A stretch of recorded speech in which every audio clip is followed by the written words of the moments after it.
Mobile apps பயன்படுத்தி பைபிளை படிக்கலாமா அப்படின்னு என்கிட்ட கேட்டீங்கன்னா நிச்சயமாக படிக்க கூடாது அப்படின்னு தான் நான் சொல்லுவேன்.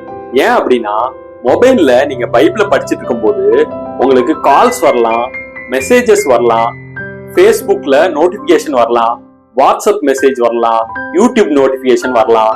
இதெல்லாம் வந்துட்டே இருந்துச்சுன்னா எப்படிங்க நிம்மதியா பைபிளை படிக்க முடியும்? நிச்சயமாக நிம்மதியா பைபிளை படிக்க முடியாது. அதனால நீங்க எப்போதுமே பைபிளை வாசிப்பதற்கு புத்தக வடிவில் உள்ள பைபிளை மட்டும் பயன்படுத்துங்க.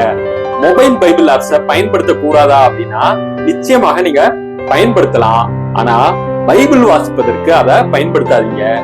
வசனத்தை தேடுவதற்கும் மற்றவர்களுக்கு வசனத்தை வாட்ஸ்அப் மூலமாகவோ SMS மூலமாகவோ பகிர்வதற்கும் நீங்க இந்த மொபைல் ஆப்ஸை பயன்படுத்தலாம். அப்படி பயன்படுத்தும் போது வசனம் சரியாக இருக்கிறதா அப்படின்னு சரிபார்த்து கொள்ளுங்கள். ஏன் அப்படின்னா பல பைபிள் ஆப்ஸ்ல ஸ்பெல்லிங் மிஸ்டேக் இருக்குங்க. ஆகவே மொபைல் ஆப்ஸ் நீங்க வசனத்தை தேடுவதற்கும் மற்றவர்களுக்கு வசனங்களை பகிர்வதற்கும் பயன்படுத்துங்க. புத்தக வடிவில் உள்ள வேதாமத்தை வாசிப்பதற்கு பயன்படுத்துங்க. தேவன் உங்களை ஆசீர்வதிப்பாராக. ஆமென்.